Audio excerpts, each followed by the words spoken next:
It's Chump right here. He ain't the guy. Dude, you're just a guy. Welcome to Watch Mojo, and today we're counting down our picks for the top 10 times WWE wrestlers said what we were all thinking. I have a lot of things I want to get off my chest.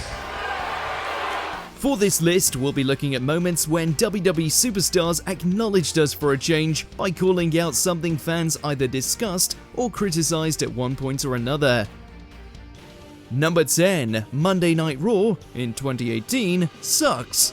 The E's creativity has always been a little, well, let's say rocky at times, but its flagship show, Monday Night Raw, had possibly one of its worst years ever in 2018. Its November 26th episode of Raw was even considered one of the worst of all time. From bad ratings to Dean Ambrose's poorly received heel gimmick, fans were tuning out. Seth Rollins, there is no shower that can wash away your sins. Eventually, Seth Rollins addressed the lackluster quality of the show. He blamed it all on then General Manager Baron Corbin. Under your leadership, Monday Night Raw has sucked. And it sucked! It has sucked because of you. Way to throw him under the bus, Seth. It wasn't actually Corbin's fault, but we're guessing somebody needed to take the fall for all the bad booking. Thank you for your sacrifice, Corbin. And the TV ratings are all at an all-time low. And it is all because of you.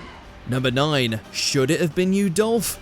Dolph Ziggler is an amazing wrestler and has certainly been seen as one of the WWE's most underutilized talents. And in 2019, following a brief hiatus, Dolph Ziggler made his return by attacking then WWE Champion Kofi Kingston. What the? It's Dolph Ziggler! His reasoning that he should have been the champion led to a new heel gimmick and also the birth of a new meme within the fandom. And you all admire him, and it should be me! He used the belief that he had been constantly passed over to justify becoming an overbearing heel. But Kevin Owens stopped Dolph dead in his tracks in a fiery and comedic promo. You know what? If I was in a hot dog eating contest, I'd win, which is more than you can say about wrestling matches. Maybe it should have been him once, but that time passed. You gotta learn to let go, Dolph. Number 8, your daddy's not here anymore. In the wake of Vince McMahon's massive scandal, the patriarch of the WWE ultimately stepped down from the company, and just a few days later, Roman Reigns reminded Austin Theory of it. Roman said it best during this segment when he pointed out Vince's departure. Your daddy's not here anymore. It's no secret that Austin was the benefactor of some very favorable booking from Mr. McMahon. He was even Mr. Money in the Bank because of him. But with Vince now on the outs, well, at least until he came back almost 6 months later, that meant Austin was all on his own. We were curious to see if he could swim with the sharks now that he was alone.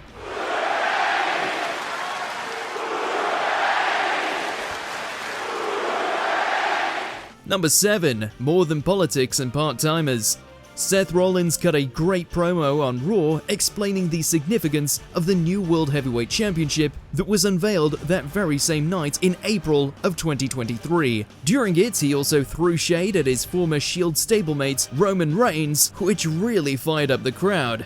Talked about the list of superstars Roman has defeated during his title reign, but do you know who is not on that list? Seth would later win the title as its inaugural champion, and a new championship meant more opportunities for wrestlers to fight for a world title, something which has become scarce considering Roman Reigns rarely defends his title anymore. This is an opportunity for us to have a world heavyweight championship that's about more than politics and part-timers. We understand rare defenses are somewhat part of the tribal chief character, but it doesn't make things feel any less frustrating, especially when there's no title defenses for months at a time. Thankfully, this championship seems to be filling that void.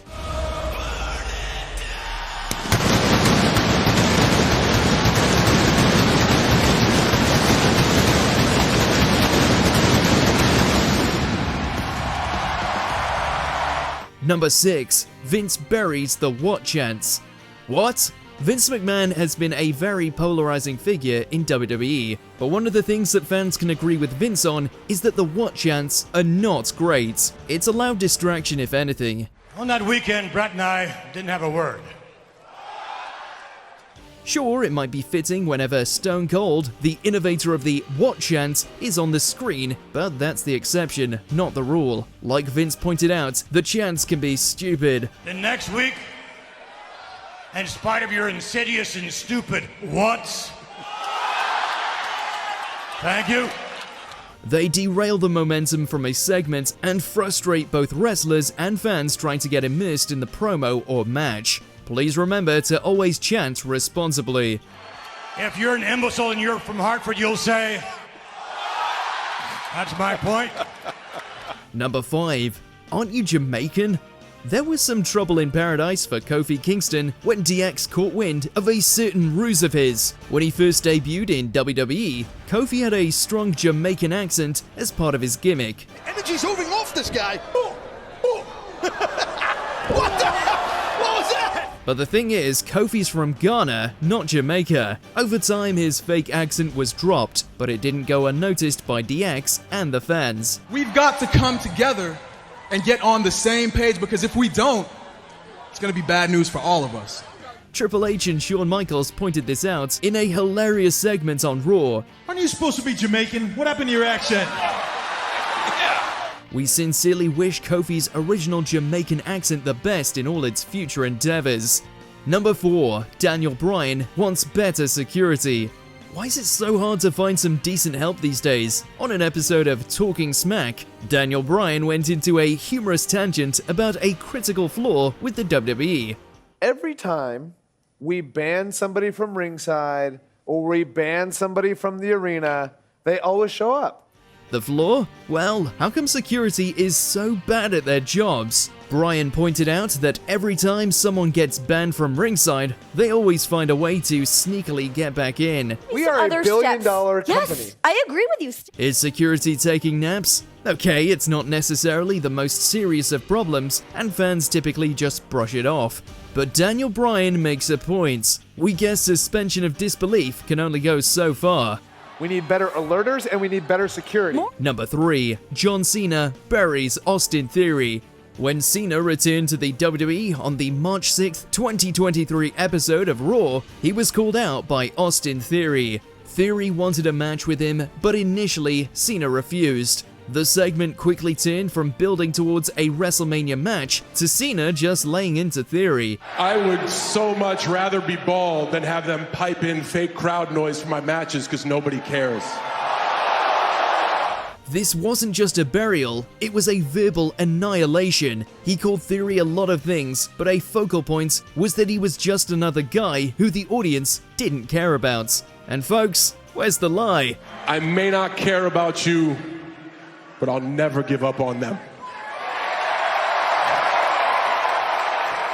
Remember this moment. You just made the biggest mistake of your life. Everyone could see that Theory was out of his depth here, and he hasn't exactly proven Cena wrong. Theory beat Cena at WrestleMania to retain the United States Championship, and yet, something's just missing. You may win the day, but then you gotta go out the Monday after, all by yourself, and explain. Number 2. The War of Words. Roman Reigns' character work has been so good as the Tribal Chief that it's kind of hard to believe that before the Island of Relevancy, the big dog was in the doghouse. A promo battle between Cena and Reigns during Raw escalated into a personal war of words. Because when they look at you, they see what I see. A cheap-ass, corporately created John Cena bootleg. Cena got candid about how Roman was handpicked to be the top guy, but how he wasn't doing his job, echoing exactly what fans had been complaining about for years prior to Roman finally turning heel. Roman fumbling through his words didn't exactly help either. It's called a promo, Shut kid, your and mouth, if you want to John. be the big dog, you're going to have to learn how to do it, so go ahead. And any insult Roman launched at Cena, Cena had a comeback for. But despite that, both competitors shared some powerful lines. This was a segment everybody was talking about. I'm still here because you can't do your job. Before we continue, be sure to subscribe to our channel and ring the bell to get notified about our latest videos. You have the option to be notified for occasional videos or all of them. If you're on your phone, make sure to go into your settings and switch on notifications. Number 1. The Pipe Bomb. If we just said that one wrestling pipe bomb, you'd probably know exactly what we're talking about. That's how iconic the pipe bomb which CM Punk dropped was. On Raw, Punk would peel back the fourth wall and air all his grievances through a hot mic. There's one thing you're better at than I am, and that's kissing Vince McMahon's ass. While even the crowd wasn't safe from Punk, so much of what he said still resonated with the fans. He criticized the idea that John Cena was the best and much more, and for a long time, we weren't even certain if the pipe bomb was real or scripted. Oops, I'm breaking the fourth wall. The pipe bomb was just small grievances that Punk and fans had with the company. It was a historic moment which arguably changed the E forever. And I'd like to think that maybe this company will be better after Vince McMahon's dead, but the fact is, it's gonna get taken over by his idiotic daughter and his doofus son-in-law and the rest of his stupid family. Did you enjoy this video? Check out these other clips from WatchMojo and be sure to subscribe and ring the bell to be notified about our latest videos.